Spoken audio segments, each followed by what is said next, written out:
Welcome to richplanet.net, a program which aims to uncover the truth behind the alien and UFO mystery. I'm Richard D. Hall, and this week's hour-long special program follows the amazing story of Robert Hall and the Gateshead Grey. My involvement with this incredible story started in September 2008, when I was holding a presentation at Cademan Hall about aliens and UFOs. I placed an article in the local free paper to advertise this talk, which included the Rich Planet phone number. One evening, about a week before the presentation, I received a call from a Geordie gentleman. He asked me if I was the one giving the talk. He then said, "Well, I've seen them," and over the next half hour proceeded to tell me the most fascinating story about a UFO and alien visitation. Robert Hall was just 5 years old when the events took place, and he described how a UFO appeared behind an invisible barrier in his street. He and another boy were abducted, taken on board the craft and examined by horrible creatures. His uncle Ernie, a coal merchant, lived in the next street and also witnessed one of the creatures. The events he described took place just a few miles away from the iconic Gateshead Angel, 58 years before the Angel was constructed. The year was 1940, and Britain was in the midst of the Second World War. Robert Hall lived in Bensham, an area of Gateshead filled with terraced houses driven by coal fires, a stone's throw away from the banks of the River Tyne. I was stunned by this story, and asked Robert if I could conduct a recorded interview over the telephone the following day. He seemed keen to do this. When I phoned him the next day, his attitude had changed, and he said that he no longer wanted to talk about the story because he had been ridiculed all of his life, and that this would just create more attention. Unperturbed by this, I read over the notes I had made during the conversation, and I noticed he had mentioned a few names of researchers that he had given his story to in the past. The first was David Boyle, who runs a very interesting UFO and paranormal attraction in Blackpool. I telephoned David, and he told me that he believed the core of Robert Hall's story to be true. I also contacted Gary Heseltine, who is a detective constable and writes for a UFO magazine. Some time ago he wrote a detailed account of Robert's story, so I arranged a telephone interview with Gary to find out a bit more about this mysterious case.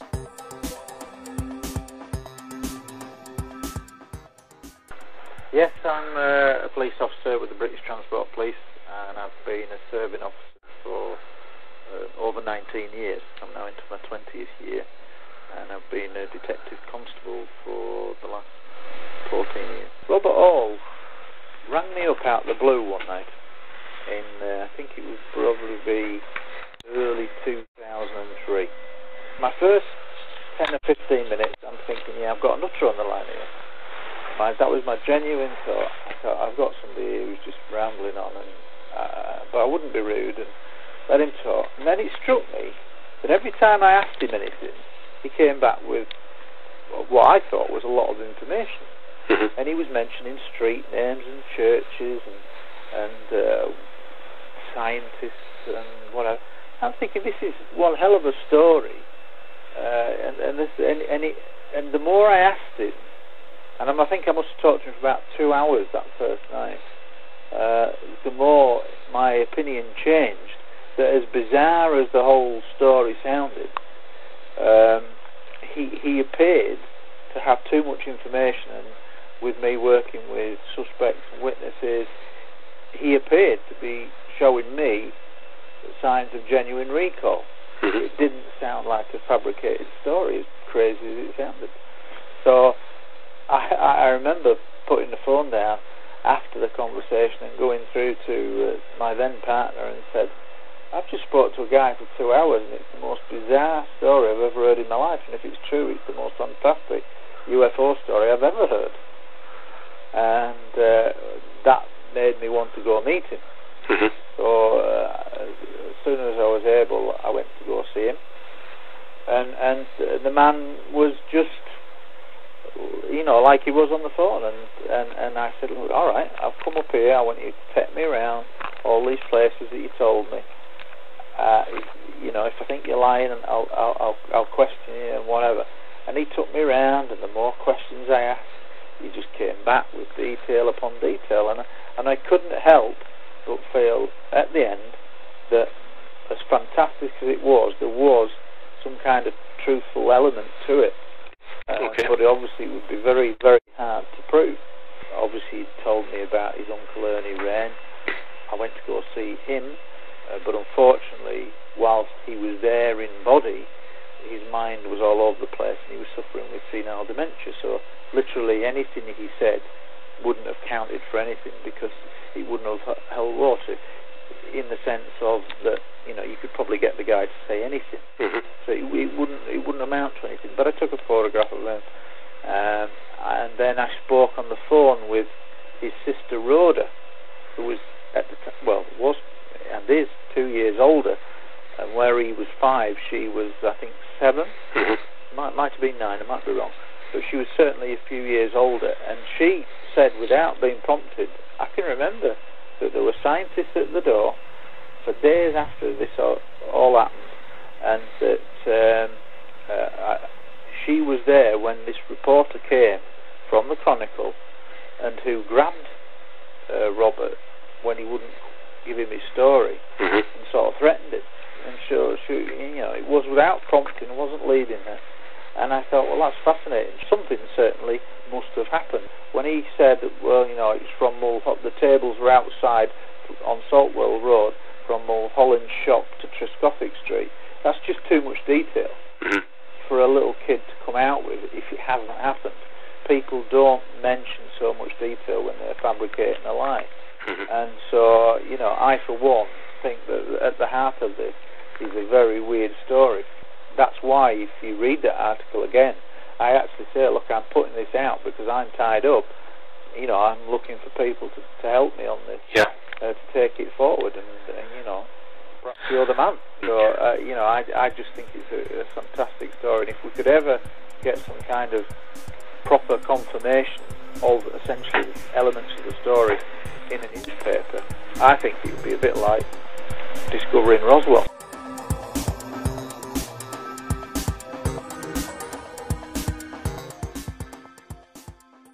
With the word Roswell ringing in my head, I now felt compelled to get to the bottom of this story.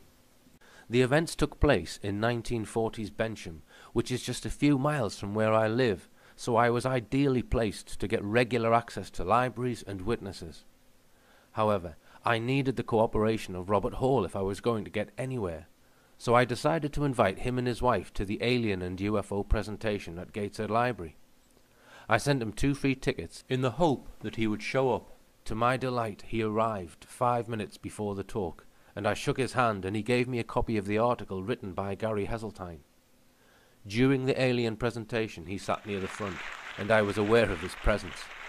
Several times I could hear him making noises of confirmation towards the facts given in my presentation. After the event, I arranged to telephone him the following day.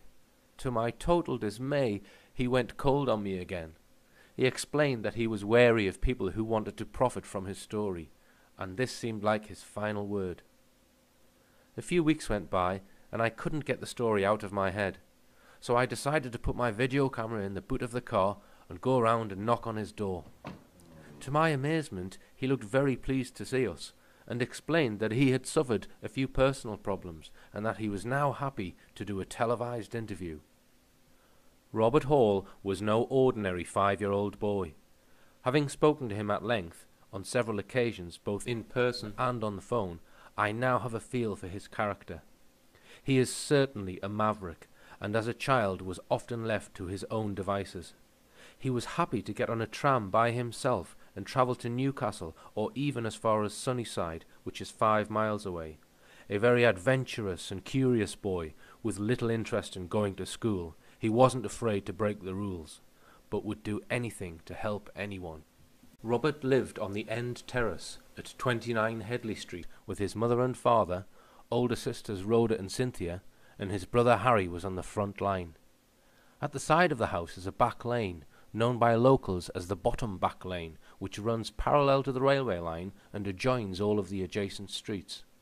This lane was like a playground for all of the children who lived in these terraces. I started by asking Robert about his early life as a 5-year-old boy in Bensham in 1940. I never used to bother with school if I could help it.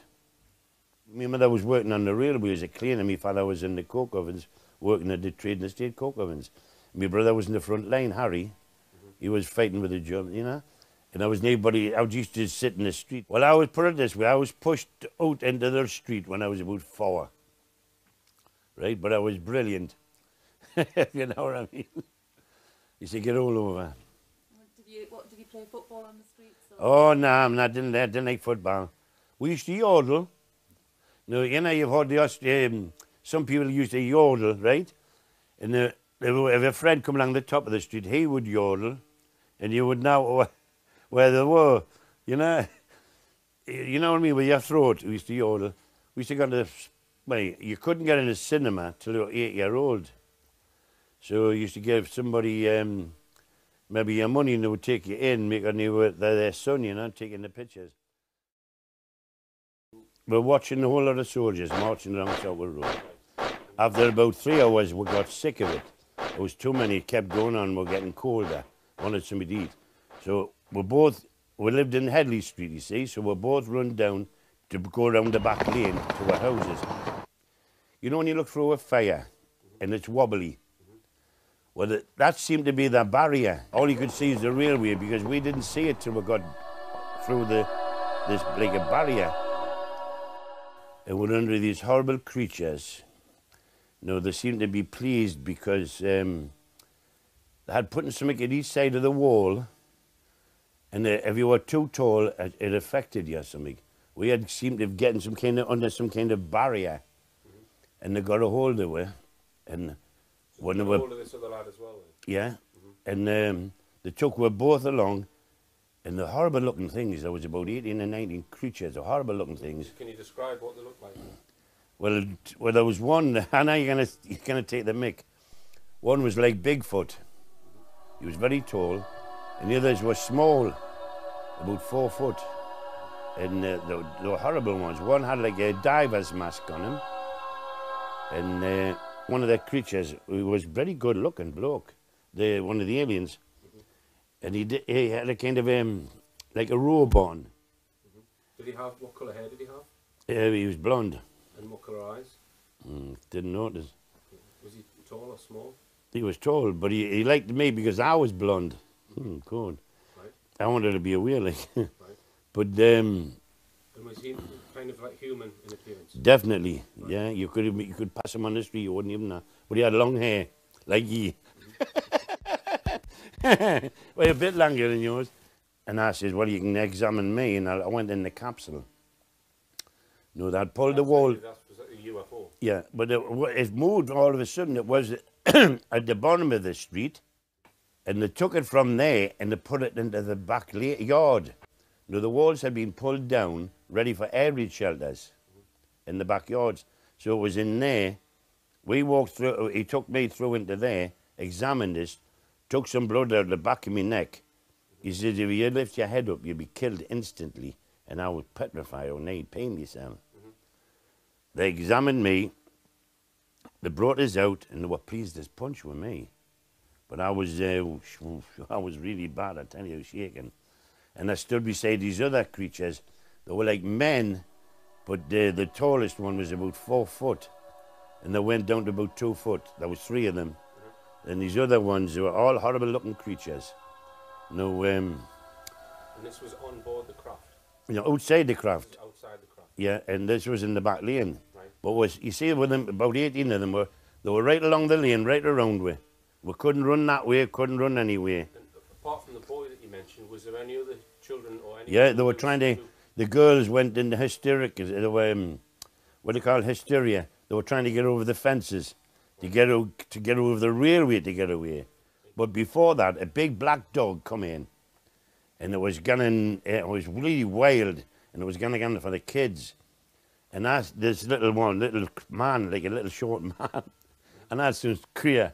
And I grabbed the thing off his belt, and I pointed at the dog, and the dog went docile, just like it was drugged, right? And that's what he had been using on the kids when they got violent or frightened. And they were pleased as punch with that with me. The big tall one was like, I know you're going to say it daft, but it was like Bigfoot. He got a hand of the other lad. He says, run, run. And I run up the back lane, straight up the street to Mona Holland's paper shop. And but I was kind of like the clappers and I was hardly moving. But I got up the top of the back lane, anyway, this street, and I says, the soldier says, some horrible creatures doing the lane. Oh, he says, it's children having a game, man. I says, look at the marks on my face, man. I says, it isn't. Of course, the soldier officer says, come on, there's a pistol. Go around the corner. Make me still look big. He come around the corner. When he seen what went on, he fired a pistol. All hell broke loose on Southwell Road. The men were running all over the place, you know. So the actual craft itself that you saw? It went up a height after that. But what I couldn't figure out for years where all them creatures went. They couldn't get in the small craft. How big was the craft? It was only about, 14 feet or 12 to 14 feet, you know. What was shape was it? Well, not dead round, it was more of egg shape, you know. And did you see it disappear? Well, we did see the top of the street when I was at the top of the street. There must have been hundreds seen it. No. After Robert Hall's UFO sighting and abduction, he told his parents about the creatures, but they did not believe him. And he was told to keep quiet about it. This is by no means the end of this incredible story. About 3 days later, things took an even more bizarre twist. In the morning, Robert was going to the local shop for his father's newspaper. Then I went to this shop, Mona Holland's, to get my father's paper. A grey come after us up the back lane. I run like out. Grey was on us like a shot, and I was a hell of a good runner. And as I screamed, my uncle Ernie smashed its head in with a shovel. And he says, come, I've never seen it out like it. And he says, get Sergeant Brooks on Southwell Road. He'd be just coming off duty now. So I run to Southwell Road and Sergeant Brooks come along. I says, he's killed it. He says, killed what? And he went for his truncheon and had the old-fashioned police mark on, and he come around the corner. He said, by God, and he was crossing himself and praying. He says, I've never seen it out like it. They put it on a coal sack and pulled it into the backyard, into the coal place is still there to this day. They pulled it into there. You see, you get yourself away home. I says, no, I've been telling you the damn truth. There is your proof. Get yourself away home, Robert. I says, no, I'm standing here. Absolutely incredible. Robert's uncle Ernie Wren had killed the creature with a coal shovel. This is the precise spot where the alien was hit over the head with the shovel. About 20 minutes later, according to Robert, a vehicle took the dead creature's body to a place where it could be hidden until authorities were informed. According to him, the hiding place was underneath St. Cuthbert's Church on Bensham Road, about half a mile from the incident. He said there were some steps at the back of the church which led underneath, down which the alien was taken and then stored for 3 months. They took it to the church on Bensham Road. Then the next day, there was men in white overalls, army, I didn't know what they were, and with like suitcases, and they pulled everybody out of the houses right along Southwell Road. 2 men on one side of the street, 2 men on the other, and they were going into everybody's house. Old grannies were getting pulled out of their house, and they were looking for them in the houses, because it was about 3 or 4 days after the UFO went away that one come after me. So they thought there was maybe more, and they were checking every house looking for greys or whatever they could find. Professors, getting scientists from Edinburgh, investigators from London, Your house. into my house. My father got sick of it. To investigate Robert's claims, I went along to the church which still stands at the top of Bensham Bank. When I got there, it was clear that the church is no longer in use. All of the doors and windows were boarded up, and it seemed to be in a state of disrepair. A notice on the side of the building stated that the church had been purchased and was to be converted into a museum. I went round to the back of the church to see if I could find the steps. I'm just standing now at the top of the steps by the side of the church where the alien was taken. I'm just going to go down the steps. You see, it's not very pleasant down here. steps are very narrow. Okay. And there is a chamber. Smells not too good either. There's a chamber underneath here somewhere. Hello?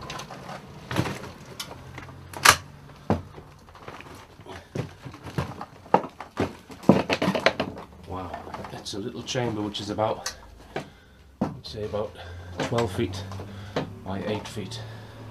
And we're underneath the floor of the church here. If you can see this. It's right beneath the church. An ideal place to store a dead alien.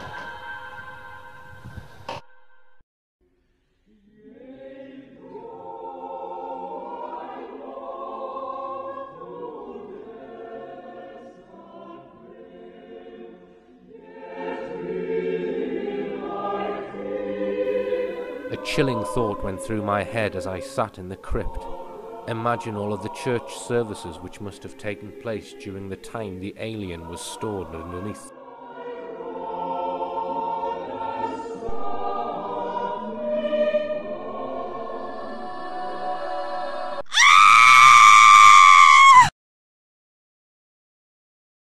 And how they're doing it at the back of the church. That's where the very narrow steps are. Yeah. So can you describe that entrance to the... I wouldn't go and do it. Not likely. The interview with Robert Hall went on for an hour, and several other interesting details came out. On the morning he was watching the soldiers, some time before he was captured by the aliens, he remembers an extremely bright light zigzagging across the sky, which was also spotted by some Australian soldiers. After it went out of sight, they didn't pay much attention to it. Robert also remembered a woman holding a baby coming out of the craft shortly after he had been let out. Robert was ill for a few days following the abduction. For 2 days his eyes watered and he suffered headaches. A small triangular-shaped mark appeared on his left cheek, which remained until he was about 13. After the events, Robert was intimidated and threatened by officials who he presumed were from the army or the government, who said that he would be killed if he said anything. A high-ranking man from the Air Force interviewed him and asked him to provide an account of what he saw. He remembers the Air Force official was called Marshall. He handed Robert a child's spinning top and asked him if this is what the craft looked like.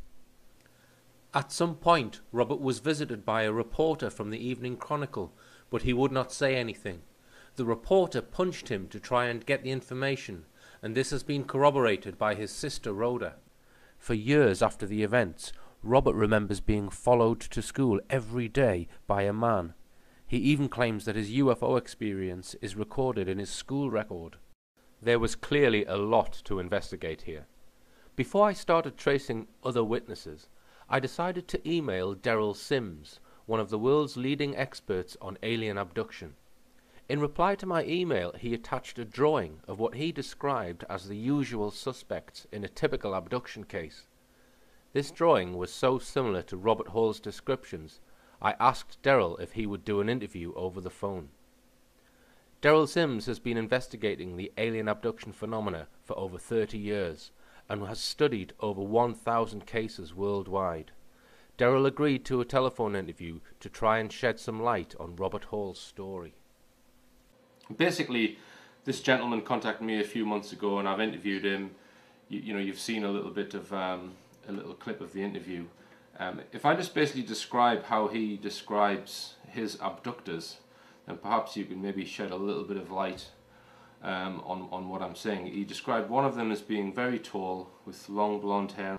Another one he described as being like Bigfoot. He described the others as all being horrible looking creatures ranging from 4 foot down to 2 foot. And one had what looked like an old-fashioned diver's mask on, like the big spherical diver's mask, and he claims that it had, or may have had, liquid in it. I just wondered if any of this is common, or if you could shed any light on any of it, just down to your knowledge and experience of abductees. The entities that are, first of all, that are found for your audience's interest, the entities that are often described in these events range from a small little gray type creature with large bug eyes that are usually almond-shaped, sometimes perfectly round, to another creature that's a little bit larger than he is, which is often referred to as the Doctor. And then there's a praying mantis type creature that's about 5.5 to 6 to 7 foot tall. There's a humanoid creature, which we're going to mention and speak about here in a moment. And then there's another creature that looks, for all intents and purposes, for those of you that are in the watch movies a lot, in Star Wars, there was a movie called a creature called a Wookiee, and it kind of looks like a giant Bigfoot is what it looks like. And some people describe those creatures as well. The humanoid creature that you see on the quote-unquote UFO events or abduction scenarios, or contact scenarios, is a human-like creature. In our estimation, the human-like creatures have are not they're not human. Is the best way to describe them. They're human-like, and there is some who are of the opinion, and I'm one of them, Dr. Jacobs at Temple University and Bud Hopkins and myself are three that think that these human entities are in fact nothing but a version of the alien in a hybridized form. That the purpose, his purpose here may be to comfort a human by calming him down, as an example, when the little entities are going to do whatever they're going to do to you. Sometimes he will come in. The best example I can give of this was the famous Travis Walton case. My friend Travis found himself on a craft and was more than mortified when he saw these little creatures coming toward him. And he picked up something, and he said, I don't know what it was. It kind of looked like a big wrench. And he said, I was going to hit him with it, stop them from coming after me. And he said, at that point, he said, instantly, this large human, very well built, very tall, came in, and all the conversations took place there were mental. And these entities, no one knows the real answer to this. I've got some ideas, but basically, they prefer you not to speak on the craft. Almost never will you hear speaking. Now, you'll hear screaming by the abductee in some cases, but you are not allowed to speak. They don't want you to do that. And anyway, the human seems to be a hybridization. And one might ask the question, well, why in the world would you say something like that? Because what does to what end? Well, one of the ends is the fact that they may be useful, not just on the craft, but they may be useful down here. In other words, if they wanted to say cause a reconnaissance down here among the humans without being detected, it would be far easier to do it in a human form than it would be with a little bug-eyed guy wandering around here. You'd need about a 50-pound fly swatter to get that guy. So it's going to be far easier to use a humanoid form to be undetectable for the most part. Unless you really knew what you were looking for, you would not detect this guy. One thing to point out here, that this event took place in 1940.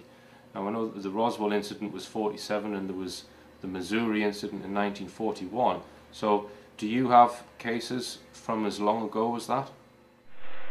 We have cases. My own case, my own abduction case, started when I was 3.5 years old in 1952.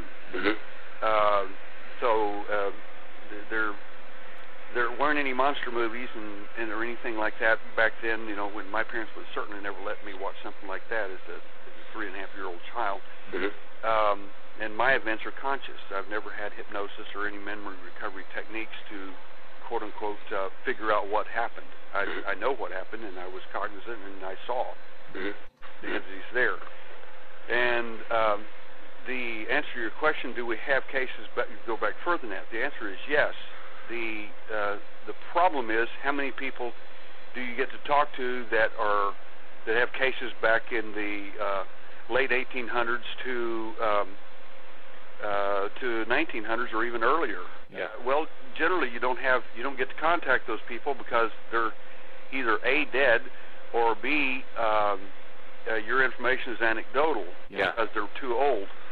So my question I always ask my abductees, especially the oldest ones, is have you ever talked to any of your parents, aunts, uncles, and relatives about anything that may have happened to them? And some of them say yes, and of course then that puts us way back before the 40s.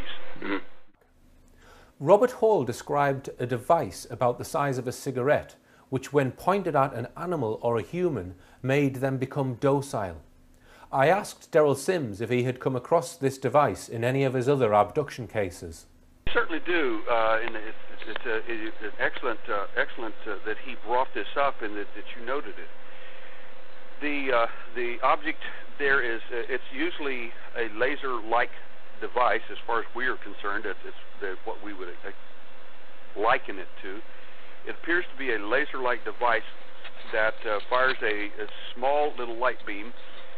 Sometimes it's blue, sometimes it's different colors. It doesn't seem to make any difference. Its purpose, it seems to be to neutralize someone should it be necessary. Mm-hmm. Mm-hmm. And we've had an abduction case with an engineer, and this is most interesting because the engineer doesn't believe in abductions, UFOs, flying saucers, period. He don't believe in any of this stuff. Mm-hmm. But he does believe in what's happened to him, and it's freaking him out. He said, mm-hmm. This can't be happening to me. And I said, yeah, I know. I said, how does it feel to be weird like the rest of us? And he laughed and he said, but I'm normal. This can't happen to me. I said, right. I know. I said, I understand your problem here, sir. I really do. Okay. So he had an experience of this kind of instrument. They couldn't control him. He's very very reactive in the most difficult way. If you try to physically, most people are just scared and don't whatever. He just gets up and tries to fight you. And four of these little creatures were in the room, and three of them had these little devices like what you described, and they had to use all three of them. Right. And those devices almost didn't work. He nearly got them. Mm-hmm. Mm-hmm. And in fact, he hit one of the entities he reports and knocked it down, and of course that put him out of commission. Mm-hmm. But the other three were still using their little laser-like immobilization devices. Light taser, whatever you want to call it, mm-hmm. to immobilize him, and it finally worked. Mm-hmm. But he nearly got all four of them. Right. Another thing that he mentioned, and I think you've given an explanation for this, was that he said that they took blood out of the back of his neck, and they said that he shouldn't lift his head up, otherwise he would be killed instantly. What are your thoughts on that? I find his statements rather interesting, and here's why. Because first of all, it shows subterfuge. You'll die if you move. Well, we hear this a lot. If you go into any other room than the one we've got you in, you'll die. Mm-hmm. They say weird things like this because they want a complete obedience out of you. Mm-hmm. They want you not to see anything or notice anything. That's hence the reason for you not remembering much of anything. Most people will not remember much unless something triggers those events, like they see something, a memory marker, so to speak, and it triggers a memory, and it scares them. They realize they're remembering all kinds of stuff they shouldn't. Mm-hmm. The bottom line is that these are, the best way to describe this for your audience is these are almost like hypnotic commands given to you. Don't move or you'll die. Yeah. They'll give all kinds of commands like this in hopes that you will obey them. And of course, we've got abductees, some of them who simply won't. So I look at this and I wonder if in fact they took blood from the back of his neck. Usually it's taken from the bicep or the back of the leg or some more conspicuous place where you would take where you would find a vein. There aren't very many large veins in the back of your neck, so to speak, where you would take any medical person would not be taking blood from the back of your neck. Yes. Now somebody might be doing something with your spine or something like that, but by and large it doesn't make any sense. And you'll find that many of these so-called medical procedures, when looked at through the medical eyes, such as our medical team or cardiovascular surgeon and other people, they don't make sense at all. Mm-hmm. I mean, so it seems, again, it's a ruse. Something else is going on. Mm-hmm. So what could possibly be going on that they weren't taking blood from? Because I mean, if a nurse takes blood from your arm or any other place, they don't tell you you're going to die because they, don't move because you'll die or whatever. Yeah. So could they have been putting something in or removing something? Yes. Now that would make a lot more sense to me. Mm-hmm. Now I don't know if that's what happened, but that makes more sense because you would want the person to be still while you were installing something or removing something. Mm. Yes. If that makes any sense. One thing that Robert Hall claims the aliens asked him was, they said that they were looking for relatives of Moses, and they referred to him as the son of Adam. And another thing they asked him was, he said that they asked him why people were fighting, i.e. the Second World War. They asked him about that. Could you shed any light on any of those things? Certainly can, and again, my thoughts are based on 38 years of investigations, and I pretty much have heard the whoppers and the real things they seem to be concerned with. Mm-hmm. And as an investigator, I have to separate the two. They're looking for the relations of Moses. Mm-hmm. You'd need to be looking at Hasidic Jews of and so on, in the lineage of Abraham. Mm. And trust me, they know where they're at. Mm. And they already know the answers to that. Mm. I could tell you dozens of funny stories about this sort of thing. Mm. The bottom line is that it's highly unlikely they're looking for the relations of Moses. Yeah. They might, but I seriously don't think that. This is all extremely interesting, but does not provide any proof that these events occurred. I talked to Robert's older sister, Rhoda, to ask what she could remember of the events in 1940. She remembered that there was a reporter who came into the house to question Robert, and that when the reporter was there, another man came into the house to try and prevent the reporter getting Robert's story, but she didn't know where the other man was from. She said that Robert had told this story all of his life and it had never changed. She also insisted that he is not the type of person who lies or makes up stories. I started tracking down the people who lived in the streets where the events took place. The electoral roll of 1939 was a good place to start, so I was able to get all of the names of the families that lived in each house.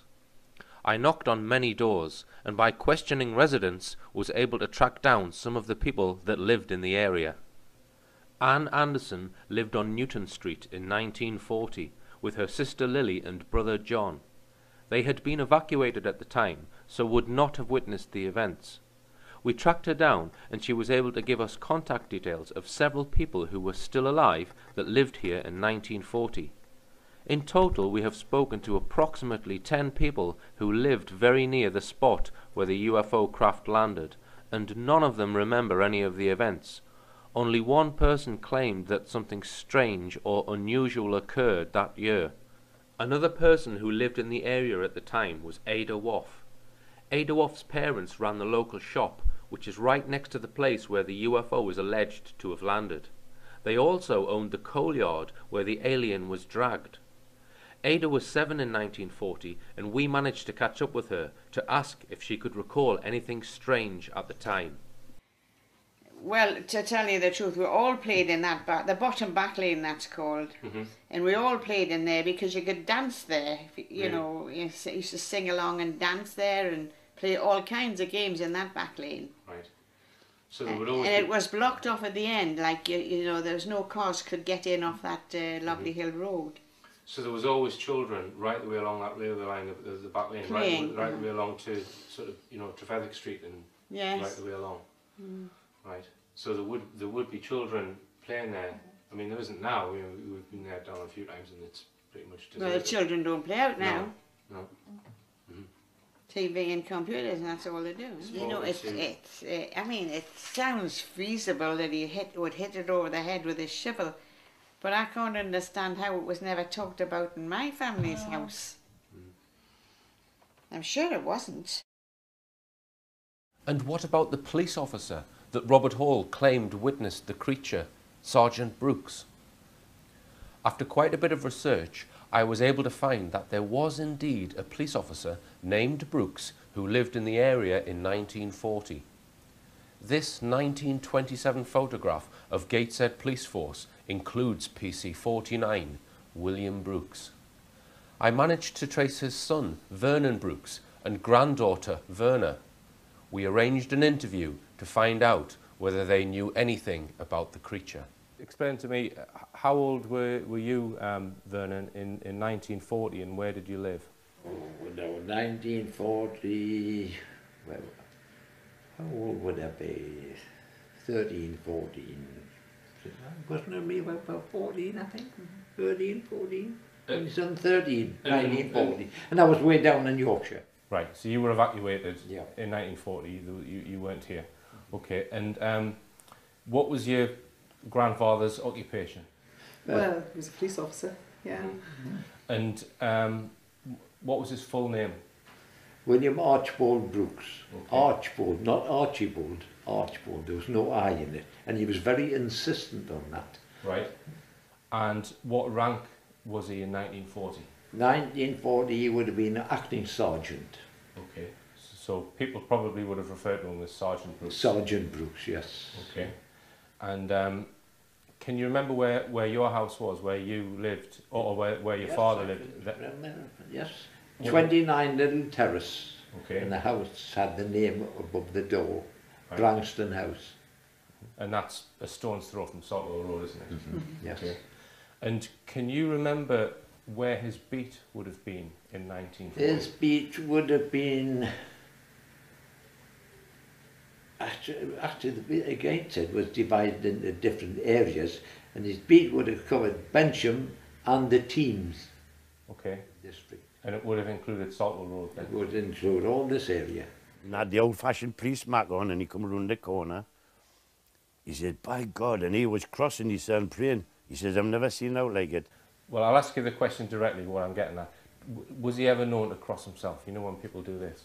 If he was to see something, did you ever see him do that? No, he never did that. No. Okay. Right. And do you think he's the type of person who might have kept things from you, or is he the sort of person who would tell you everything? How would you describe him in terms of letting you know what was going on? He would tell us what was going on, but if he had been sworn to secrecy, or the Official Secrets Act came into being, then it would be finished. Right. He wouldn't Probably tell you what he anything. needed to know. Okay. And you've answered this question before off camera. Did he ever speak about seeing any creature of any kind in 1940? No. No. And can you remember anyone else ever speaking of that? Never. Never. Okay. Something that Robert mentioned in his interview was that he had telephoned a local late-night talk show several years ago, the Alan Robson's Night Owls programme, and given his account on air. I decided to telephone the show and ask if it was true that people had in fact confirmed the story. Alan Robson did confirm that people rang in and confirmed things that Robert Hall had said. We wrote to Metro Radio to ask if there was any archive material of the callers who rang in at the time. Unfortunately, these recordings no longer exist. Alan Robson did write to us, however, and in his letter he states, I can confirm that at the time numerous callers did remember the incidents in 1940 and reading about them in local newspapers. So there is some evidence in what is said in this letter, but it is not really enough to turn the event into the next Roswell. We needed more evidence, and the trail of finding witnesses seemed to have dried up. So I decided to focus all of the attention on the newspaper records. According to Robert Hall, a reporter from the Evening Chronicle came to his house and actually assaulted him to try to get the story. To this day, I have so far searched every edition of the Journal and Evening Chronicle from January to July 1940 and have not found any article which corroborates Robert's story. From the evidence and witnesses that I have been able to find, I do not consider this story to be fully corroborated. However, I do believe that Robert Hall is telling the truth. Any supporting evidence which comes to light in the coming months and years will be posted on the richplanet.net website. One final point. The reason why Robert Hall contacted Gary Heseltine in the first place was to complain about a report examining the origins of the phrase "little green men." Robert claims that this phrase originated in his street in 1940 after the events. At the time, he described the creatures to others as little grey men, but he was misheard, and the phrase little green men was born and spread around the world. No, I didn't have the aliens or old Nick, I mean the devil's mob, you know what I mean? But I had people from Christian churches, you know, didn't say, I got to Chowdene Chapel now and then, I'm going this Sunday. And the older ones in the 90s say, don't do nothing, don't say nothing to nobody. They knew about it, and they wanted to keep it quiet. Well, I thought the truth should come out. You know what I mean? But there you are, but... Aye.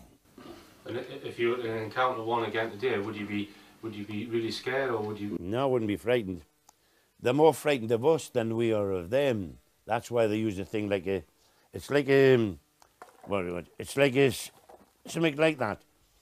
And they point it at you, and you're gone docile. It's just like that. It's something like that. They point at you, and you goes docile. Well, that's what anger is. You see, if anybody says they believe in little green men, they're not damn green. There wasn't one green among the lot of them. It was grey, and it took all these years, they took the mick, saying they were green. They weren't. They were grey with big eyes. Scared the hell out of us.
Welcome to richplanet.net, a program which aims to uncover the truth behind the alien and UFO mystery.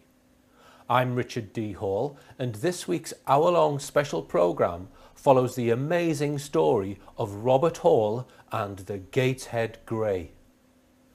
My involvement with this incredible story started in September 2008, when I was holding a presentation at Cademan Hall about aliens and UFOs. I placed an article in the local free paper to advertise this talk, which included the Rich Planet phone number.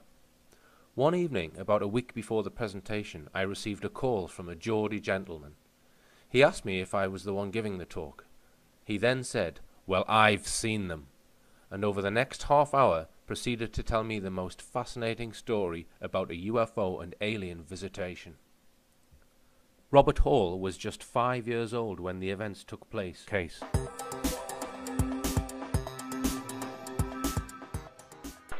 Yes, I'm a police officer with the British Transport Police, and I've been a serving officer for over 19 years. I'm now into my 20th year, and I've been a detective constable for the last 14 years. Robert Hall rang me up out of the blue one night in, I think it would probably be early 2003. My first 10 or 15 minutes, I'm thinking, yeah, I've got a nutter on the line here.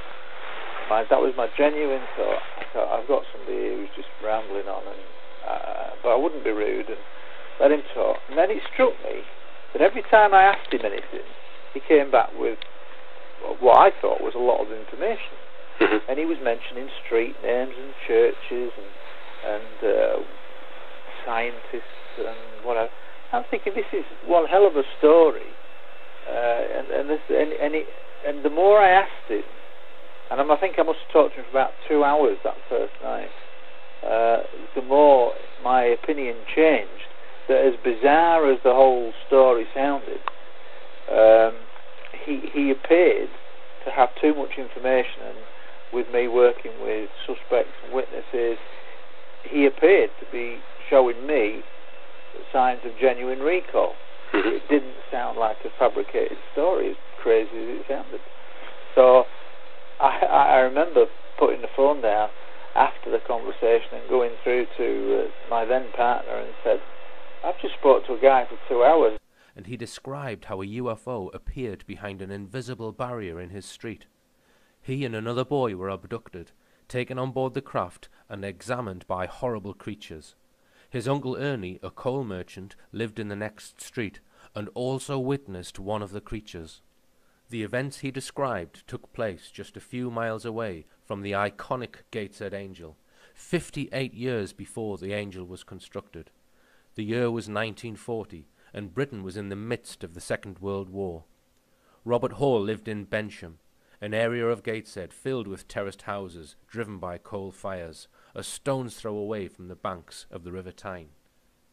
I was stunned by this story, and asked Robert if I could conduct a recorded interview over the telephone the following day. He seemed keen to do this. When I phoned him the next day, his attitude had changed, and he said that he no longer wanted to talk about the story because he had been ridiculed all of his life, and that this would just create more attention. Unperturbed by this, I read over the notes I had made during the conversation, and I noticed he had mentioned a few names of researchers that he had given his story to in the past. The first was David Boyle, who runs a very interesting UFO and paranormal attraction in Blackpool. I telephoned David, and he told me that he believed the core of Robert Hall's story to be true. I also contacted Gary Heseltine, who is a detective constable and writes for a UFO magazine. Some time ago he wrote a detailed account of Robert's story, so I arranged a telephone interview with Gary to find out a bit more about this mysterious... It's the most bizarre story I've ever heard in my life, and if it's true, it's the most fantastic UFO story I've ever heard. And that made me want to go meet him. So as soon as I was able, I went to go see him. And the man was just, like he was on the phone, and I said, look, all right, I've come up here, I want you to take me around all these places that you told me. If I think you're lying, I'll question you and whatever. And he took me around, and the more questions I asked, he just came back with detail upon detail, and I couldn't help but feel at the end that, as fantastic as it was, there was some kind of truthful element to it. But it obviously would be very, very hard to prove. Obviously, he told me about his Uncle Ernie Rain. I went to go see him, but unfortunately, whilst he was there in body, his mind was all over the place, and he was suffering with senile dementia. So literally anything he said wouldn't have counted for anything, because it wouldn't have held water, in the sense of that, you could probably get the guy to say anything. So it wouldn't amount to anything. But I took a photograph of him, and then I spoke on the phone with his sister Rhoda, who was at the was and is 2 years older, and where he was 5, she was, I think, 7. Might have been 9, I might be wrong, but she was certainly a few years older, and she said, without being prompted, I can remember that there were scientists at the door for days after this all happened, and that she was there when this reporter came from the Chronicle, and who grabbed Robert when he wouldn't give him his story, and sort of threatened him, and it was without prompting, it wasn't leading her.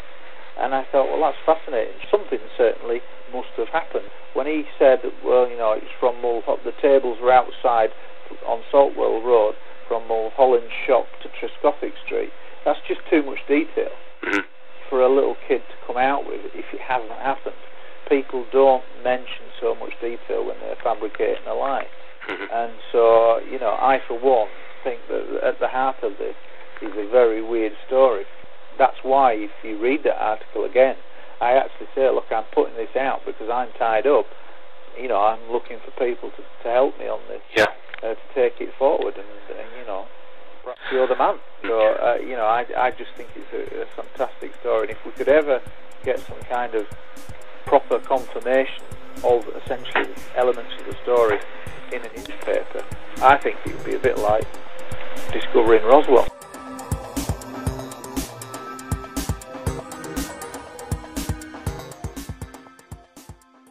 With the word Roswell ringing in my head, I now felt compelled to get to the bottom of this story. The events took place in 1940s Bensham, which is just a few miles from where I live, so I was ideally placed to get regular access to libraries and witnesses. However, I need